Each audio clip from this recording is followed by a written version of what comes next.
Welcome to Balkans Debrief. I am Ilva Tare, a non-resident senior fellow at the Atlantic Council's Europe Center. Today, we will discuss the impact of the Russian invasion of Ukraine in the Western Balkans and the region's European future.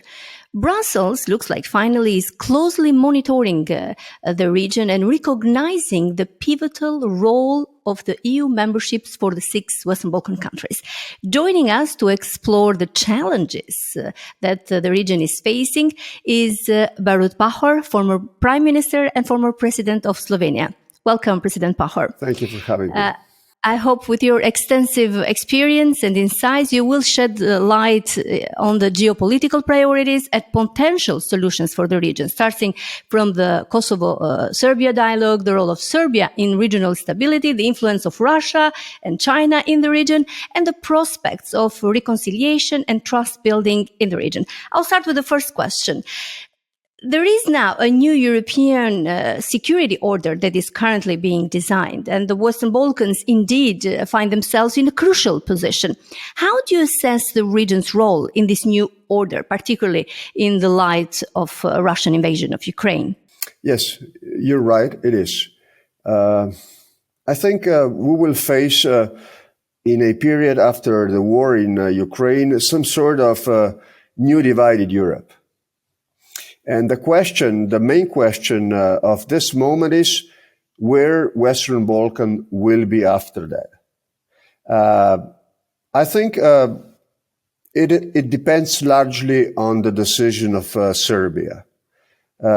If we will be able, when I am saying we, I do think about the West. If the West will be capable to, inspire Serbia to go away from Russia on our side, on the West side, then I think we will see the whole region on the Western side of this divided Europe. If not, I'm afraid if Serbia would choose Russia, then I think we will face in next couple of years or decades some sort of instability and insecurity of the whole region.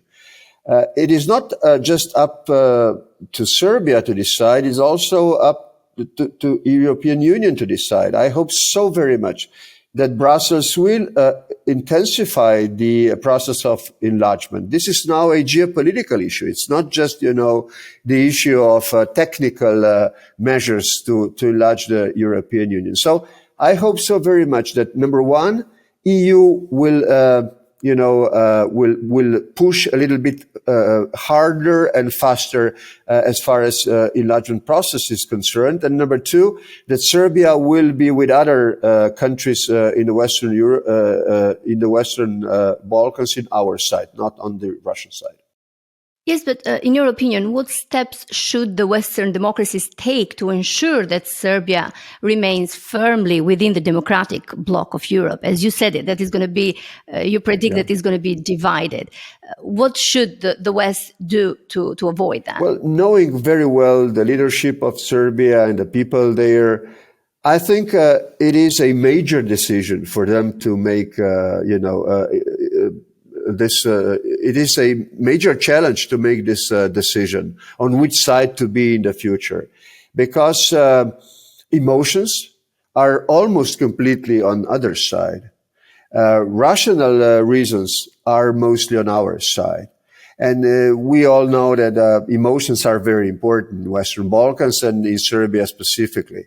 So it's not just about the money. It's not just about the political will. It's also some sort of patience on our side to give some time to Serbian people and the leadership to take necessary decisions step by step to finally come on our side. I know, I shall say it frankly to you, I know on our side there is a lack of confidence towards Serbian leadership, but I'm saying to all of my colleagues, it is worth to be patient and work with the Serbian leadership, because we are talking here the peace and stability in the Western Balkans for decades. So I would invest so much not just in making, dialogue and decisions with the leadership of Serbia, but also in inspiring Serbian people about the West and the European Union. And then I hope so very much it will be a consensus on Serbian side in next couple of years when the time will come to take the final decision. I think, let me say also this, that for Vučić, President Vučić and Serbian leadership, it is extremely important to have some sort of guarantee that at the end of the road, of European road, there will be a full membership of the European Union.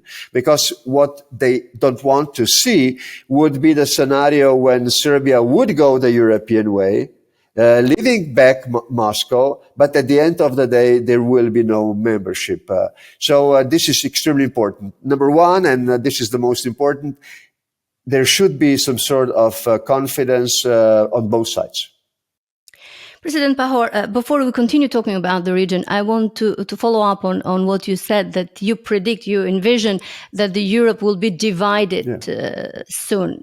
I'm sorry to say this, but yes, this is my... Yeah, and I presume into the democratic bloc and the illiberal bloc. Where will the wall be built this time? Where do you see the Iron Gate? Maybe there will be... It's not going to be Berlin Wall anymore. Maybe there will be no Berlin Wall as it used to be, but it will be some sort of very clear division. And yes, I fully agree with you. On one side will be illiberal Europe, on the other side will be European Union and other countries in this political unity of democratic countries.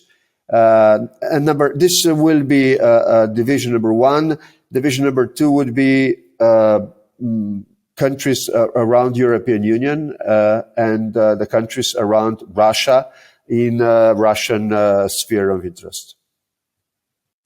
Talking about Russia, what is your view on the current Russian influence in the Western Balkans? Well, I think the most important is one in Republika Srpska. In relation with Dodik. I think Russia is doing, some sort of influence game there, inspiring Dodik that he's talking about some sort of independence of Republika Srpska. This is a very, very dangerous stuff. But let me say one thing. This is my estimation. Maybe it is wishful thinking. Maybe it is not. But I think that at the end of the day, this is my very personal opinion. I think even President Dodik, the president of Republika Srpska within Bosnia and Herzegovina, will be on European way with others. I think if President Vučić would additionally inspire him, if we will give him certain guarantee, then I think also President Dodik would be with, integral Bosnia and Herzegovina on the European way, and this would be just wonderful. I'm very optimistic about this because I cannot see that Dodik would go until the very end and would, jeopardize the whole future of Republika Srpska and the Serbian people in Republika Srpska and in Serbia. So hopefully, I think all six countries, as sovereign as they are, will be a member of European Union. Meanwhile, there are some dynamics within the six countries that need to be clearer and they need to be resolved and look towards the future with more optimism and positivity. I'm talking about the situation between Kosovo and Serbia. The dialogue has made some significant efforts to achieve, to try working towards a long-lasting peace through the normalization of relations. What is your view on the request pushed strongly by the European Union and supported by the United States to establish an association of the Serbs majority municipalities? Do you believe there is sufficient political will among the two leaders to implement this? Well, I've always supported this dialogue between Pristina and Beograd, and let us be frank. Okay, it is not perfect, but it has been delivering some results. I think at the end of the day, all will be depending on the final judgment of President Vučić. He would like to be on European side or on the Moscow side. If his decision will be to be on the Moscow side, there will be no very good and final decision on Kosovo. But in case Vučić is inclining to the European side, I think sooner or later will be some sort of good compromise that would provide also Kosovo some sort of formal diplomatic independence. So it is, as I said before, mainly up to Serbia. But let me add, as a friend of everybody there, also my friends in Pristina, I think it's up to Kosovo to deliver on the agreed agreement in Brussels on this association of municipalities.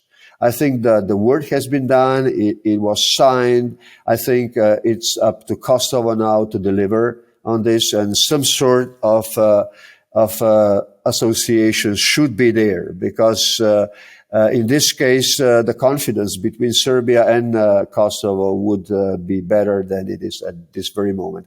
And by the way, EU is playing a very good role, but also I should say also United States is playing extremely important positive role as far as this dialogue is concerned. So let's say that you are cautiously optimistic that things may go towards an agreement. And since we're talking about the region, Berlin process has emphasized this element of regional cooperation as crucial aspect in the development of the Western Balkans as an entire region. What is your evaluation of the current progress made so far, and what further steps should be taken to strengthen regional cooperation? Number one, I've supported very much the decision to start with Berlin process, and I've been a little bit disappointed when after a couple of years this process has not produced results we would like to see them. On number two, I supported also this Balkan initiative, or Open Balkan initiative by Vučić, by North Macedonia, Albania, and nowadays it seems also Montenegro. So I would answer your question in this way, as follows.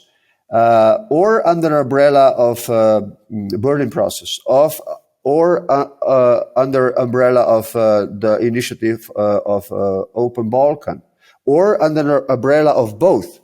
I think there is a strong need at this very moment to go with some sort of economic community of all countries in Western Balkans. This is some sort of parallel experience that EU has had at the beginning of its union back in 60s and 70s. So I'm not talking about one political unity. I'm talking about economic community of 6 independent countries, but having trade and other, things very liberal that would connect people, that would, in a way, make those bilateral relations easier than they are at the present moment. So I would advise everybody in the region, and also Brussels and Washington, to a little bit push and inspire countries there to go the next level, of regional cooperation, at least as at the level of economic cooperation. Exactly, because in the end, I think the Western Balkans objective countries is that they are attractive towards foreign investments, right. And being in a way they haven't yet, but they will start to fight for influence on the investment side. But before they go to the serious investments, they need to do some housekeeping in the region, in the 6 Western Balkan countries. What do you think, if you can rank some of them, are the main challenges that the Western Balkans are facing, from rule of law, corruption, institution building capacities? Yes, I'll stop here. You've done the job. So all those, and all that, it is in connection with the democracy, basically. Let us say simply so. I see a strong need for deepening all democratic process in all countries and basically in the region as the whole. But I would like to add one specific issue that it is underestimated when debating the future of Western Balkans, and this is reconciliation. Reconciliation. Listen, in 90s. What do you mean by that, President Pahor? Look, in 90s, it was a war there for 5-6 years among everybody there, and I think the time has come to think about some strategies to reconcile. I think money, democracy, both are needed, but they are not enough. Also, if we would look to the history of EU, we would see at the very beginning some sort of, reconciliation between France and Germany. Some sort of, new spirit in the air about the possibility of cooperation between governments and between people. At the moment in Western Balkans, there is a complete lack of attempts on all sides to make a reconciliation between governments, countries, and basically among people. I think this is also the way to go. I know how difficult it is, but I do see a underestimation of this important task for the future of the region. And since you're talking about that, you made me think about what I believe also is a lack of trust and lack of confidence among the leaders, the countries, the citizens. What can be done to build this trust environment? Listen, I know it is difficult for Brussels to deliver hope there, but if Brussels would speed the process of enlargement to the region, that would be important. I know it is difficult, but I'm trying to explain to my colleagues back in Brussels that we should not see the process of negotiations with 6 countries in the region in very technical terms, but in political terms. To see this enlargement process as geopolitical issue. So I think it is also lack of time. We should speed the process to push out the Russia and its influence in Western Balkans. We've debated before. It's not just Republika Srpska, it's not just Serbia. It is also a part of North Macedonia and Montenegro. So it is a very complex issue. There is also Turkey. It is also countries of the Middle East. So I am not saying that we should push all out of the region, but their political influence and economic influence at the moment, it is just too strong to not to be seen, at least. So for me, the decision by Brussels to speed up the process of negotiation would be the most important decision that would inspire people, not just the governments there, to be more optimistic than they are at the moment about their common future in Europe.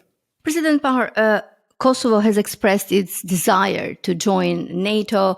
Do you see it possible? Are there any chances that Kosovo or even Bosnia, since they are the 2 countries apart from Serbia left that are not part of the alliance?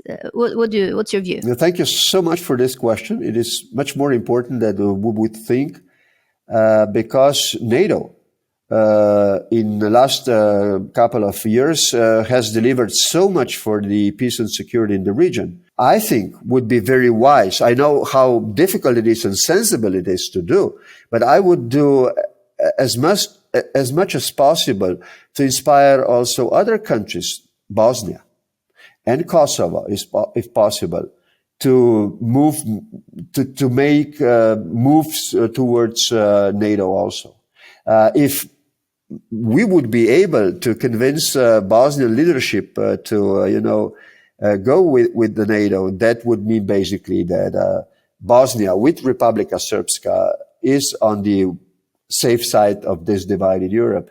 And I've heard several times President Vučić saying that the security policy of Bosnia, it is the issue of Bosnia and Herzegovina, is not the issue of Serbia. So this is very promising. I cannot see at this moment, definitely not Serbia in NATO because of several historical contexts. But I think if Serbia once again would decide to go with us to the European way, I think also the enlargement of NATO to Western Balkans, in Bosnia, in Kosovo, would be much more possible than it is at this very moment. To make that perimeter of European security order even safer, since we started talking about that. Thank you very much, President Pahor, for joining Balkans Debrief. I appreciate your valuable insights on these pressing issues about the Western Balkans and the region's place in this evolving European security order. And thank you for watching us. If you want to be part of the conversation, you use hashtag Balkans Debrief and joining us on Twitter @AC Europe. Thank you. Thank you so much, man.